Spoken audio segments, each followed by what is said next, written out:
Okay, hi Daniel, how you doing? The first thing I want to do is I want to take a look at your written rationale here.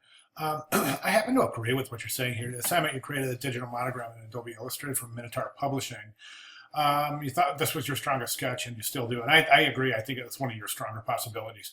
I think this is the part I'm interested in. I don't think I executed it to its potential, and I agree with that again. One of the reasons I think you talk about symmetry and basic execution, and I totally agree with what you're saying. One of the reasons I think the problem is this is that the stroke itself on the circle is very thin. Therefore, to achieve harmony, the stroke on the letter forms is also going to have to be very thin as well.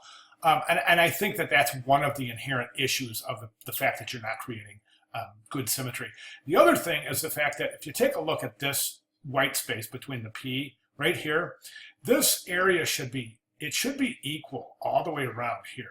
You see how you've got these differing, this stroke of the M is not following the curvature of the circle at all. And you can see that this P isn't either. It starts to widen out here. That's not as bad as this over here. This, I think, right here is where the logo is falling apart, in this area right here.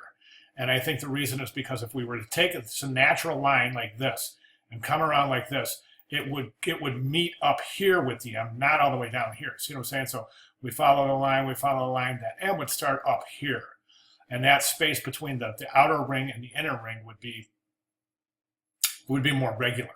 Okay, I want you to take a look at something. And also this right here, see how this M right here, see how it's really wide. The distance between the outer circle and the M is really wide here, and then it gets narrow, narrow, narrow, and more. And it's almost touching right there. And again, that's just a little bit of an execution issue right there. Now, I think one of the things that, and I want you to take a look at this logo right here. This is an MP logo, and it's very similar to what you're doing. But I think the issue here is that the stroke on the outer circle is much thicker. Therefore, you're able to use a thicker stroke on the M and the actual P, and it's drawing just much greater harmony than these real thin strokes. Now, this is oblong. This is not a circle.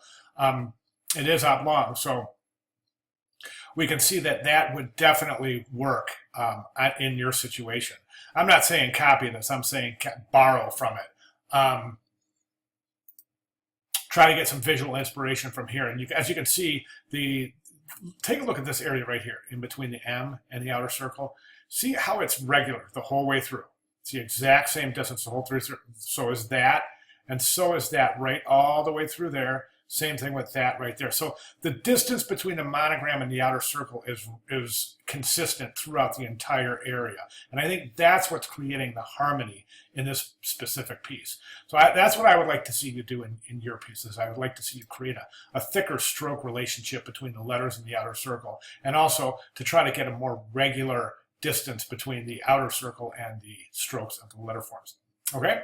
I'll tell you something. I think that I would also leave a little bit of a space in between the M and the P, because this is just really difficult. Especially, it's difficult to see at a smaller size. The red part of that M starts to become a little bit lost. So we just kind of have this relationship that looks like a P and then like this squiggly line. So I think by adding a little bit of white space between the M and the P will definitely help alleviate that issue.